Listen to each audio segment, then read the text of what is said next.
Hello guys, good morning. কি অবস্থা? তো সকাল সকাল ঘুমে থেকে উঠে পর বাইতে মানে গুয়াহাটি যাওয়া স্টার্ট করে দিছি। গুয়াহাটি গেতাছি মানে কি আরে ভাইটির আছে বর্ষাপাড়া স্টেডিয়ামে ফাইনাল সিলেকশনের ট্রায়াল। তো এই যে ভাইটি গাড়িতে জিরাইতেছে মানে বর্ষাপাড়া স্টেডিয়ামে যে ট্রায়াল দিব, তো ফার্স্টে বরপাড়া হয়েছিল, তো হ্যাঁ হচ্ছে ফাইনাল সিলেকশন, যার জন্য আমাকে এবার দিছিল এসিএ মানে আসাম ক্রিকেট অ্যাসোসিয়েশনের যেটা মানে বর্ষাপাড়াতে ফিল্ড আছে, তো নাইবার দিছিল। তো এই স্টেডিয়ামে নিয়ে এলাম আর কি। তো আপনারা দোয়াটা করুন জানি ভালো লে জানি সিটটা হয়ে যায়। তো এটা হলো বিসিসিআর সেক্রেটারি মিস্টার দেবজিৎ হইকিয়া, যার নেতৃত্বে মানে আসাম ক্রিকেট অ্যাসোসিয়েশনে আন্ডার 13 এর এই ট্রায়ালটা পাচ্ছে। তো ভিতরে ঢোকার পরে অগত রিপোর্টিং স্টার্ট হয়ে গেল। তো আমরা বাইরে খাড়ি রইলাম মেলা টাইম, মানে ভিতরে থাকলে হুদায় গার্জেনটা গুলো করে, যার জন্য ডিস্টার্ব হয়। তো আমরা ভাবলাম তাহলে বেকার এনে খাড়িয়ে থাকার থেকে পেয়ে রুমে যাই। তাই এই যে ভিড়ের মধ্যে আয়া পড়লাম আমি আর কাকা। তো রুমে আসার পরে না হাইলাম, জিরাইলাম, খাইলাম, টিভি দেখলাম, হুয়া রইলাম। পরে ভাবলাম তাহলে ছাদে যাই। ছাদে আর পরে দেখি যে টাবের মধ্যে পেয়ে রসুন বুনছে, পেঁয়াজ বুনছে, বাগন বুনছে, আরো দেখি কি জানি বুনছে। পরে এই যে তলে দেখছি না কি সুন্দর একটা জায়গা বেকার পড়ে রয়েছে, তাই দেখে আফসোস লাগে শালার এমন এক জায়গা গুয়াহাটি মেন সিটিতে মানে এমনি করে পড়ে রয়েছে। তো যাই হোক বহুত দিন ধরে পড়ে রয়েছে, তো খালি আহি আর দেখি। তো যারা যারা পাবজি খেলেন তাকে ওই জায়গাটা কমন পড়বো, কি সুন্দর একদম অ্যাপার্টমেন্ট টাইপ করে বানিয়ে দিছে এই ক্যাম্পের ভিতরে।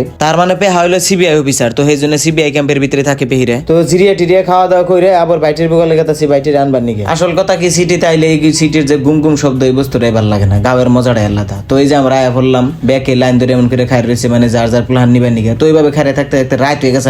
পরে খাইয়ে থাকতে থাকতে বাইটে বাইরে আইলো, তো কইলো যে কালকে বলে আছে সেই জন্য আজকে থাকুন রাখবো। তো আজকের জন্য বাই বাই, দেখা হবে কালকের ব্লগে।